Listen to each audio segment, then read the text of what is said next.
तो हेलो दोस्तों, आज के नए वीडियो में आप लोग का स्वागत है। तो आज हम लोग इस वीडियो में करेंगे क्लास 10th का हिस्ट्री, जो हमारा इतिहास है, इसका चैप्टर नंबर 1 का वीवीआई ऑब्जेक्टिव क्वेश्चन। ठीक है, जो हमारा चैप्टर है यूरोप में राष्ट्रवाद, इसका हम लोग करेंगे आज इस वीडियो में वीवीआई ऑब्जेक्टिव क्वेश्चन। और इस वीडियो में लास्ट तक बने रहेगा, क्योंकि इस वीडियो में जितना भी प्रश्न बताएंगे सारे प्रश्न वीवीआई रहेंगे, बोर्ड एग्जाम से रिलेटेड प्रश्न रहेंगे। तो चलिए हम लोग वीडियो का स्टार्ट करते हैं और करते हैं आज का वीवीआई ऑब्जेक्टिव क्वेश्चन यूरोप में राष्ट्रवाद। चलिए तो देखिए, यहाँ पे पहला नंबर प्रश्न दिया गया है, कह रहा है कि गैरिबाल्डी पेशों से क्या था। क्या कह रहा है कि गैरिबाल्डी पेशों से क्या था। ऑप्शन ए में देगा सिपाही था, और ऑप्शन बी में देगा किसान, और ऑप्शन सी में देगा जमींदार, और ऑप्शन डी में देगा नाविक। जो गैरिबाल्डी था वह पेशों से नाविक था। क्या था? नाविक। और ये प्रश्न बहुत बार पूछा गया प्रश्न है। ठीक है, जो गैरिबाल्डी था वह क्या था? नाविक था। तो पहला नंबर का राइट आंसर क्या हो जाएगा हमारा? Option number D. फिर यहाँ पे देख लीजिए, अगला प्रश्न है, दूसरा नंबर कह रहा है कि यूरोप का मरीज किसे कहा जाता है। क्या कह रहा है कि यूरोप का मरीज किसे कहा जाता है। यहाँ पे देखिए 2019 में फर्स्ट सीटिंग में पूछा गया प्रश्न है। जो यूरोप का मरीज जो कहा जाता है वह तुर्की को कहा जाता है। किसको कहा जाता है? तुर्की को। तो दूसरा नंबर का राइट आंसर हमारा हो जाएगा ऑप्शन नंबर सी। और बताता हूँ, जो इस चैनल है, इस चैनल पे सिर्फ बोर्ड एग्जाम की तैयारी करवाई जाती है क्लास 10th की। ठीक है, तो इस चैनल को सब्सक्राइब कर लीजिएगा। ठीक है, और यहाँ पे देख लीजिए तीसरा नंबर प्रश्न दिया गया है, कह रहा है कि यंग यूरोप की स्थापना किसने की थी। क्या कह रहा है कि यंग यूरोप की स्थापना किसने की थी। देखिए यहाँ पे 2019 में फर्स्ट सीटिंग में ये क्वेश्चन पूछा गया है। ठीक है, ऑप्शन ए में देखा है काबूर ने, और ऑप्शन बी में देखा है मेजनी ने, और ऑप्शन सी में देखा है बिस्मार्क ने, और ऑप्शन डी में देखा है गैरिबाल्डी ने। जो यंग यूरोप की जो स्थापना किए थे वह मेजनी किए थे। कौन किए थे? मेजनी। तो तीसरा नंबर का राइट आंसर हो जाएगा ऑप्शन नंबर बी। फिर यहाँ पे दिया गया चौथा नंबर क्वेश्चन, कह रहा है कि किस युद्ध के बाद जर्मनी का एकीकरण पूरा हुआ। क्या कह रहा है? कह रहा है कि किस युद्ध के बाद जर्मनी का एकीकरण पूरा हुआ। ठीक है, ऑप्शन ए में देखा है क्रीमिया का युद्ध, और ऑप्शन बी में देखा है सेडोवा का युद्ध, और ऑप्शन सी में देखा है प्रासा डेनमार्क का युद्ध, और ऑप्शन डी में देखा है सीडॉन का युद्ध। जो जर्मनी का जो एकीकरण पूरा हुआ था वह सीडॉन के युद्ध के बाद हुआ था। क्या हुआ था? सीडॉन के युद्ध के बाद। ठीक है, तो चौथा नंबर का राइट आंसर हो जाएगा हमारा ऑप्शन नंबर डी। यहाँ पे देख लीजिए पांचवा नंबर प्रश्न, कह रहा है कि लाल कुर्ती की टुकड़ी का गठन किसने किया था। जो लाल कुर्ती की जो टुकड़ी का जो गठन किए थे वह गैरिबाल्डी किए थे। किसने किए थे? गैरिबाल्डी ने। तो पांचवा नंबर का राइट आंसर हो जाएगा ऑप्शन नंबर डी। फिर यहाँ पे देखिए अगला प्रश्न दिया गया, कह रहा है कि इटली एवं जर्मनी वर्तमान में किस महादेश के अंतर्गत आते हैं। क्या कह रहा है? कह रहा है कि इटली एवं जर्मनी वर्तमान में जो अभी किस महादेश के अंतर्गत आते हैं। ऑप्शन ए में देगा उत्तरी अमेरिका, और ऑप्शन बी में देगा दक्षिणी अमेरिका, और ऑप्शन सी में देगा यूरोप, और ऑप्शन डी में देगा पश्चिम एशिया। जो इटली और जर्मनी जो है वह यूरोप महादेश के अंतर्गत आते हैं। किसके अंतर्गत आते हैं? यूरोप महादेश के अंतर्गत आते हैं। तो छठा नंबर का राइट आंसर हो जाएगा ऑप्शन नंबर सी।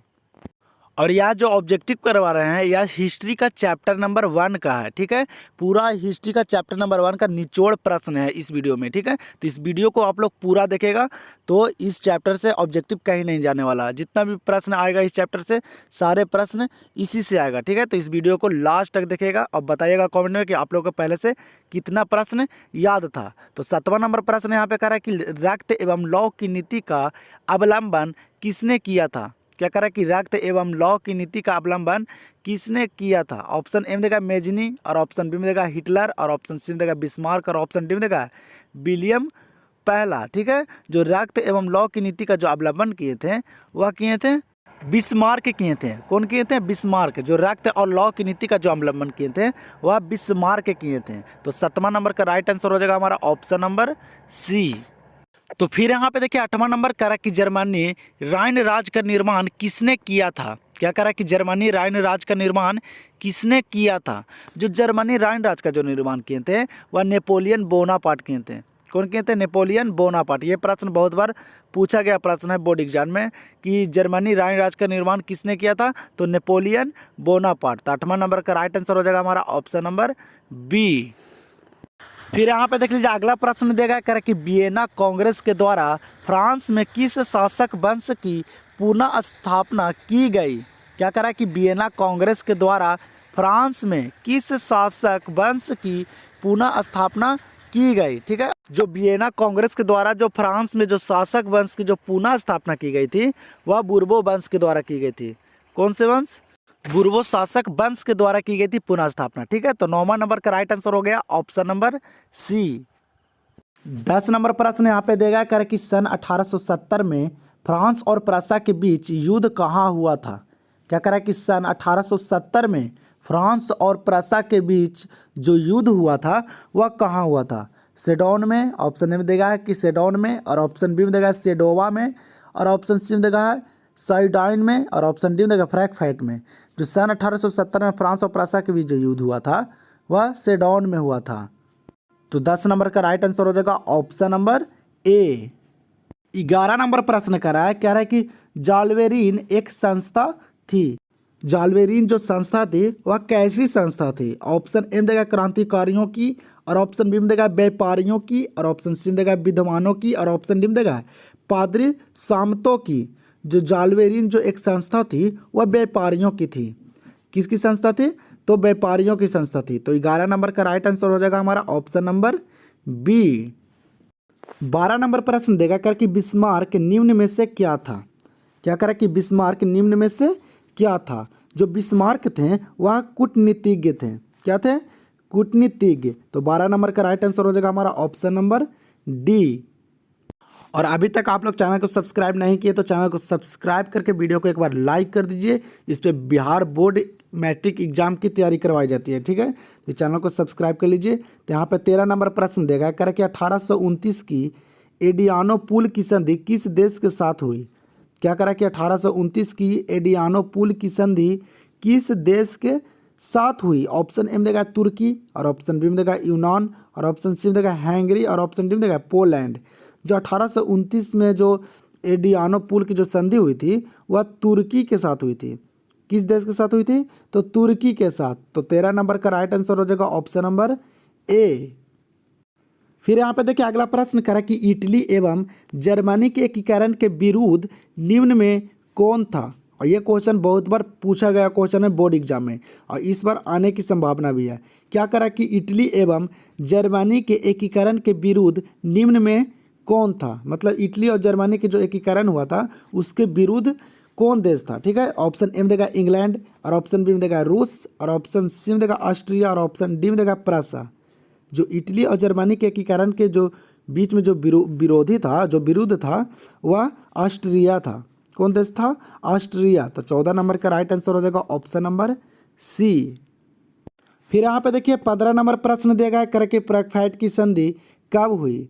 क्या करें कि फ्रैंकफर्ट की संधि कब हुई। 1864 में, कि 1866 में, कि 1870 में, कि 1871 में।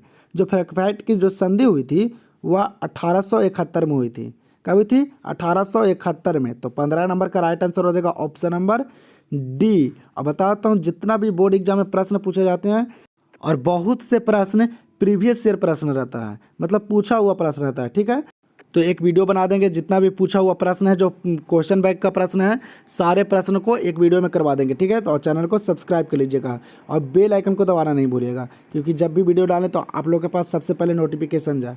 ठीक है, तो अगला प्रश्न देख लेते हैं। 16 नंबर प्रश्न कराए कर कि यूरोप वासियों के लिए किस देश का साहित्य एवं ज्ञान विज्ञान प्रेरणा स्रोत है।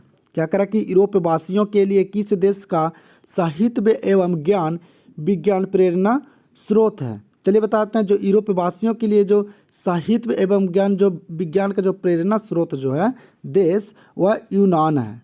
कौन सा देश है? यूनान। तो 16 नंबर का राइट आंसर हो जाएगा ऑप्शन नंबर बी। फिर यहाँ पे देखिए कह रहा है यहाँ पे कि मेजनी का संबंध किस संगठन से था। क्या कह रहा है कि मेजनी का संबंध जो था वह किस संगठन से था। ऑप्शन ए में देगा लाल सेना, और ऑप्शन बी में देगा कार्बोनरी, और ऑप्शन सी में देगा है फिलिक हेटारिया, और ऑप्शन डी में देगा डायट। जो मेजनी का जो संबंध था वह कार्बोनरी से था। किससे था? कार्बोनरी से। तो 17 नंबर का राइट आंसर हमारा हो जाएगा ऑप्शन नंबर बी। चलिए तो देखिए यहाँ पे 18 नंबर क्या कर रहा है, कह रहा है कि काउंट काबूर को विक्टर एनुअल ने किस पद पर नियुक्ति किया। क्या कह रहा है कि काउंट काबूर को विक्टर इमैनुअल ने किस पद पर नियुक्त किया। ऑप्शन ए में देखा है सेनापति, और ऑप्शन बी में देखा है फ्रांस में राजदूत, और ऑप्शन सी में देखा है प्रधानमंत्री, और ऑप्शन डी में देखा है गृह मंत्री। जो काउंट काबूर को जो विक्टर इमैनुअल ने जो पद नियुक्त किए थे वह प्रधानमंत्री के पद नियुक्त किए थे। और किनको किए थे? तो काउंट काबूर को। ठीक है, तो 18 नंबर का राइट आंसर हमारा क्या हो जाएगा? Option number C. फिर यहाँ पे देख लीजिए 19 नंबर प्रश्न दिया गया, करें कि वियना कांग्रेस में कौन राष्ट्र शामिल नहीं था? क्या करें कि वियना कांग्रेस में कौन राष्ट्र शामिल नहीं था? ऑप्शन ए में देखा ब्रिटेन, और ऑप्शन बी में देखा रूस, और ऑप्शन सी में देखा फ्रांस, और ऑप्शन डी में देखा जर्मनी। जो वियना कांग्रेस में जो राष्ट्र शामिल नहीं था वह जर्मनी था। जर्मनी जो था वह वियना कांग्रेस में शामिल नहीं था। तो 19 नंबर का राइट आंसर क्या हो जाएगा? Option number D. फिर यहाँ पे देखिए 20 नंबर प्रश्न करा कि वियना कांग्रेस में पवित्र संघ की योजना किसने प्रस्तुत की? क्या करा कि वियना कांग्रेस में पवित्र संघ की योजना किसने प्रस्तुत की? ऑप्शन ए में देखा रूस ने की, और ऑप्शन बी में देखा है ब्रिटेन ने, और ऑप्शन सी में देखा है फ्रांस ने, और ऑप्शन डी में देखा ऑस्ट्रिया ने। जो वियना कांग्रेस में जो पवित्र संघ की योजना जो प्रस्तुत किया था वह रूस ने किया था। कौन किया था? रूस ने। तो 20 नंबर का राइट आंसर क्या हो जाएगा हमारा? Option number A. फिर यहाँ पे देखिए अगला प्रश्न करा कि यंग इटली का संस्थापक कौन था? 21 नंबर क्या करा? करा कि यंग इटली का संस्थापक कौन था? जो यंग इटली का जो संस्थापक थे वह मेजनी थे। कौन थे? मेजनी। तो 21 नंबर का राइट आंसर हो जाएगा ऑप्शन नंबर सी।